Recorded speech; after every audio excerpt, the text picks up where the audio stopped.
everyone still good condition? Yes, praise the Lord. Okay, back again with Teacher Roida. We are going to study religion. So everyone, let's prepare your religion book. Okay, we want to start our lesson, but before that, we want to pray. Everyone, for your hand, close your eyes. Let's pray. Our Father in heaven, we say thank you for today. We say thank you for new blessing. We say thank you for everything that you have done in our life. Father in heaven, we are going to study religion. Please help us to understand our lesson today well. Thank you, Lord. We surrender this time only to your hand. In Jesus Christ's name, we always pray to you. Everybody say, Amen. Okay, we start our lesson today. Okay, everyone, let's prepare your religion book. Get ready to start. Okay, now everyone, look at this.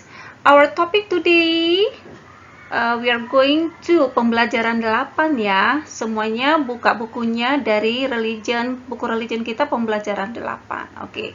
Tujuan pembelajaran kita hari ini, Teacher Roida berharap kamu dapat untuk menjelaskan tentang hidup rukun, lalu kamu dapat untuk menyebutkan contoh hidup rukun di rumah, dan kamu dapat untuk menunjukkan sikap hidup rukun yang dikehendaki Tuhan di lingkungan di mana kamu berada. Oke? Sekarang kita akan masuk dalam pembelajaran kita. Everyone attention ya, hidup rukun. Oke, kita sudah belajar ya. Waktu kita Zoom, Teacher Roida sudah jelaskan apa itu hidup rukun. Hidup rukun berarti hidup dengan damai. Nah, kita akan melihat Alkitab kita dari Kejadian 13 ayat 1 sampai dengan 12. Kamu bisa membuka Alkitab kamu di rumah ya, dari Kejadian 13 ayat 1 sampai dengan 12. Ceritanya tentang apa, Teacher Roida? Oke, di situ dijelaskan bahwa Abraham adalah paman Lot. Oke, lalu di situ Abraham dan Lot memiliki ternak yang sangat banyak. Lalu mereka juga memiliki gembala-gembala yang banyak ya untuk mengembalakan dombanya. Lalu apa yang terjadi?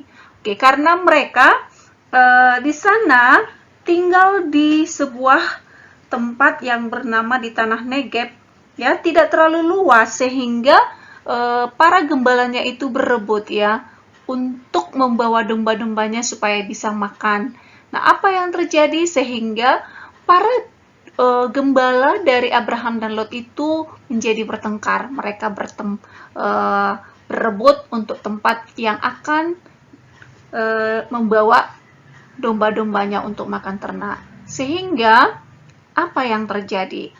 Apa yang menjadi akibat dari perbuatan mereka? Ternyata Abraham dan Lot tidak ingin berkelahi walaupun para gembala-gembalanya itu bertengkar, tapi Abraham dan Lot memilih untuk tetap saling menghormati. Mereka tidak mau tergoda dengan hal-hal yang tidak dikehendaki oleh Tuhan.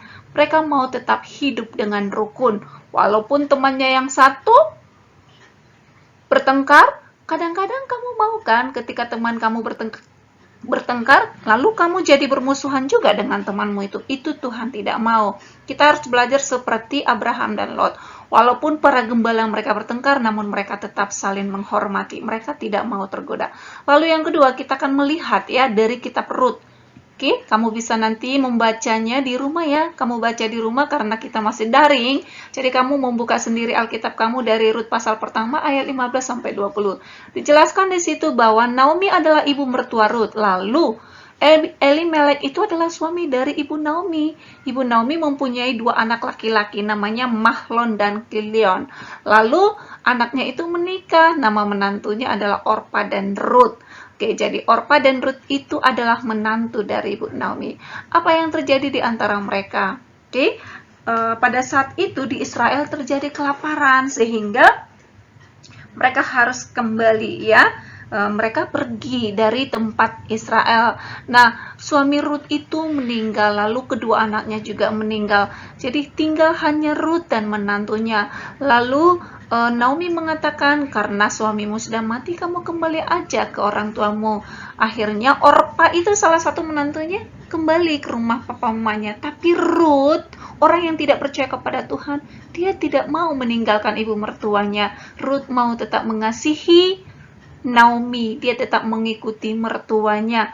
Karena dia sayang kepada mertuanya, dia tidak mau meninggalkannya. Bagaimana dengan kamu?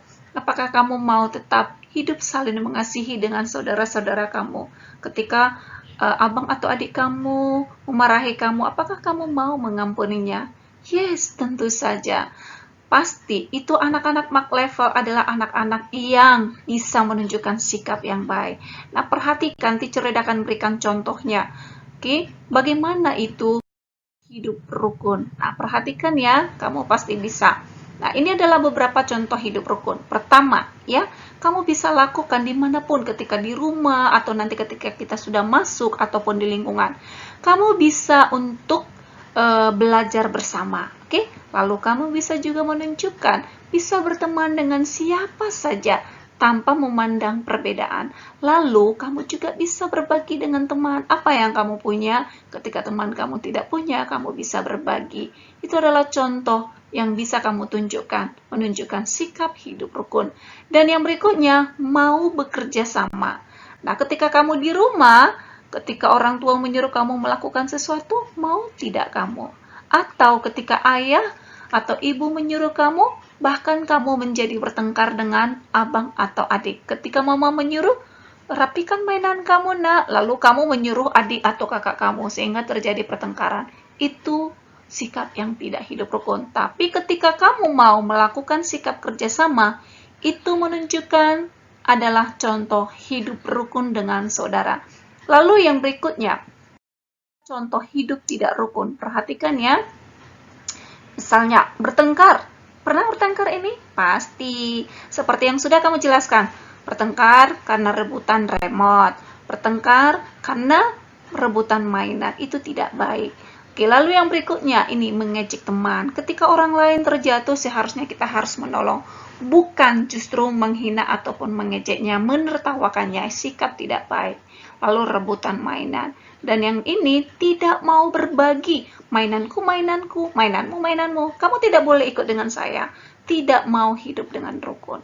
Itu adalah sikap yang tidak baik. Ya, ini dia. Bertengkar, rebutan mainan, mengejek teman, tidak mau berbagi dengan teman.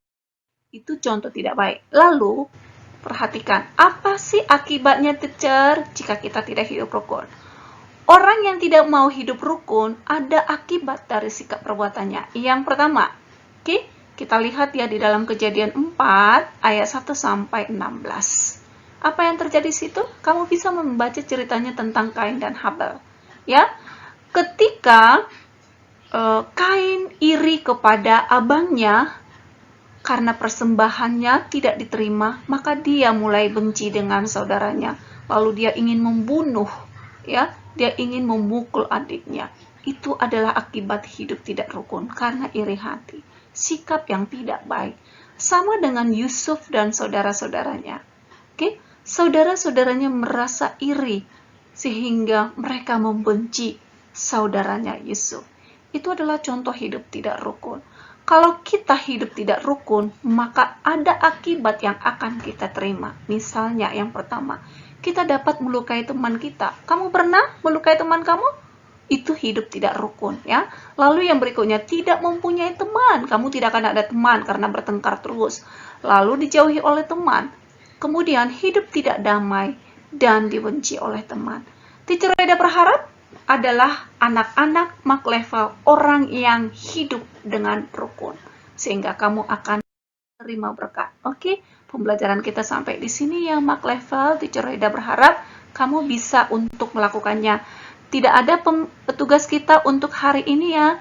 Kamu hanya membaca saja dan tuliskan di notebook kamu.